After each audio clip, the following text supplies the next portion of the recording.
boy, welcome to Music and Stuff. I'm Rob Lewis, and today we are looking at issue 3 of the Quantum Leap comic book from December 1991. Great illustration on the front here, C.W. Taylor of Sam Beckett, clearly as a store Santa. It's not quite the same as appears in the story, as you'll see in a second, but here we are. I love this little caricature. That's on the back page, but I'll get to that when it happens. This is just a little editorial about just explaining that this wasn't going to be the story from this issue initially. They had to switch some stuff around. But we have here, he knows if you've been bad or good. Obviously a Christmas one. Story by John Holland, illustrated by Andy Price, Vicky Williams as the letterer, and the colorist Scott Rockwell, with George Broderick Jr. as the editor, and obviously created by Donald P. Belisario. So we don't have so much of a leap in here as we had at the end of issue number 2. But you can see Sam's just leaped in. Oh boy, what's going on now? He's a store Santa. And Al's already there. That's quite rare. That Al's there at the start of the leap. That's very rare in Quantum Leap. This is who Sam's leaped into. Ziggy can't find any information about the guy except that his name is Nick. And Nick hangs around with elves and pixies. Peep show reference there. Sam's there to help this guy Mark and his family, Shannon and Jesse.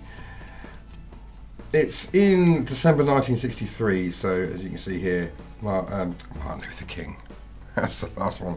JFK has just been assassinated.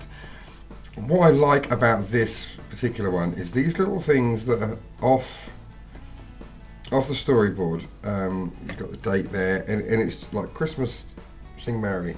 These tiny little illustrations that aren't in the story, they're just kind of added on. They're really quite fun. Here you've got Christmas lights going around it. Here you've got little, what are they, dogs? Wolves? Foxes? I'm not sure. They're all singing Christmas songs. The First Noel.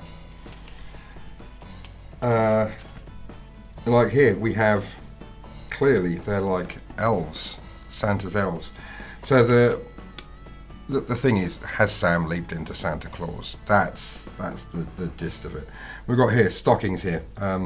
Gushy, Dr. Beaks and Tina. You can't see what's in there, but these ones here, Al, Playboy. Sam, nothing. A bit sad. And Donna, a book of absent husbands. December 21st, we've got a dove. Here we've got a cat, 2 cats and a present. Hello, Holiday Rob here from Croatia. Just want to let you know, if you're enjoying this video, thanks very much for watching, but don't forget to smash that like button, hit the subscribe button, and of course the alarm notification bell so you know when my videos are coming out. And yeah, if you're interested, I've got social network stuff, Facebook, TikTok, Instagram, not Twitter though. And I've also got a Patreon, so you can find me there. It's in the description. Links for everything's in the description. And yeah, I'm going to hand you back again, because otherwise Studio Rob gets frustrated. Continuing with the thing about Al being more of a hologram in the comic than in the book, because it's easier to draw the hologram than it is to do it on the TV. This is a bad guy, Amos, who's just told Mark off. That's his boss. Here we have a little thing about the Beatles.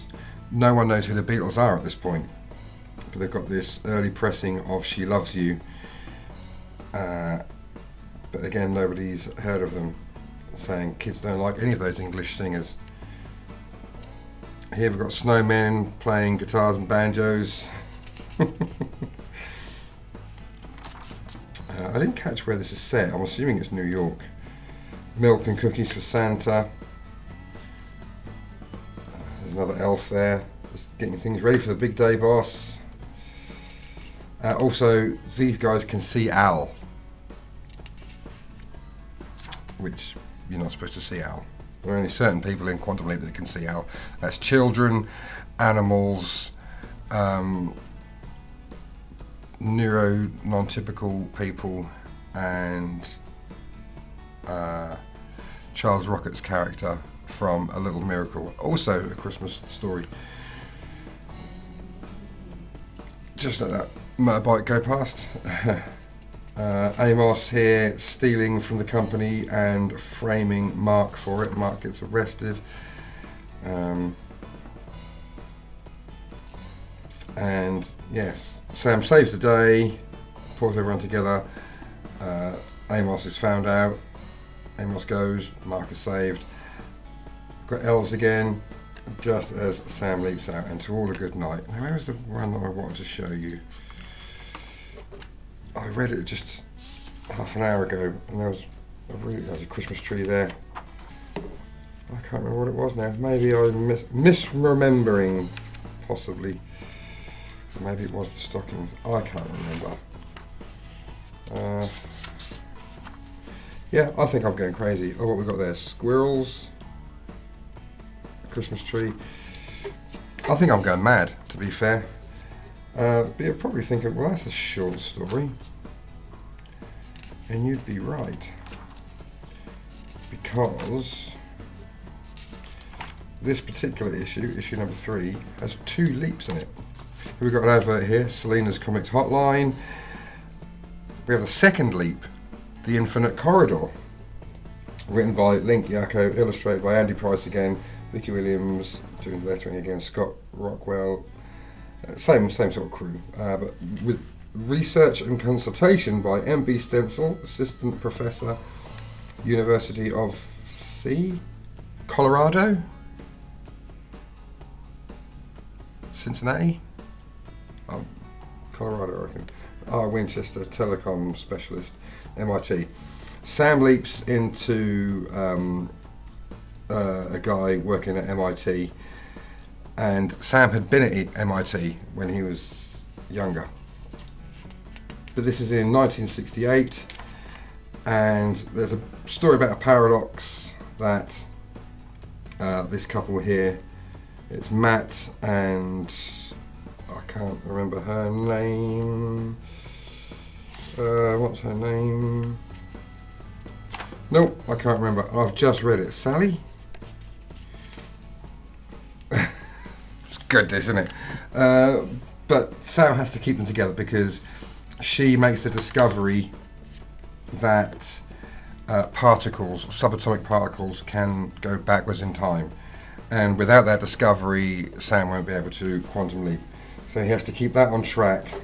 He has to keep them together. And what's her name? What is her? Ellen, of course. Ellen. And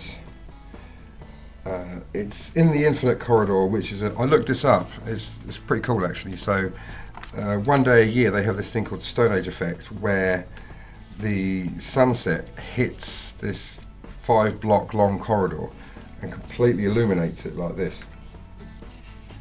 It's pretty spectacular, to be fair. Sam gets them together, but she still has to make this discovery. So Sam can see it bleeping in the screen. He's got to turn her around so she's the one that finds it, which she does. Spoilers. And then Sam leaps out at the end. And he leaps in for a $10,000 prize and a year's supply of Bosco. In what year did Lindbergh make his famous transatlantic flight from New York to Paris? Oh boy. So the next issue is Sam in a game show. Now that was supposed to be this one. They shuffled things around. It's called the $50,000 Quest. Next issue, Sam Beckett, Come On Down. Special thanks to colorist Chris Ballard for leaping in at the last minute, helping to put right a schedule that once went wrong. So yeah, there was obviously some scheduling issues, which they managed to resolve, obviously. And I love this.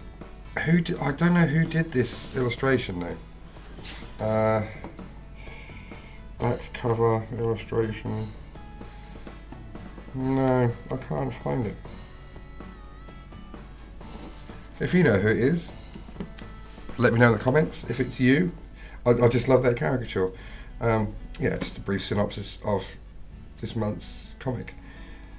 I'm guessing it's one of these guys. I don't know.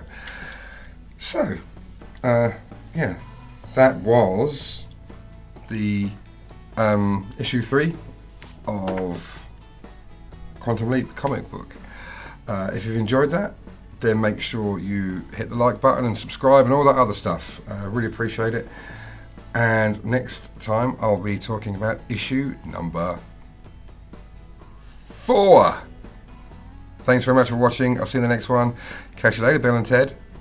What it is I need is like a 20-second clip that I can put at the end of each video. You know how other YouTubers do it? Whether I have at the end of a video like 4 things on the screen, it's, you know, like and subscribe, that kind of stuff. I just need something like that, but I don't know what to put.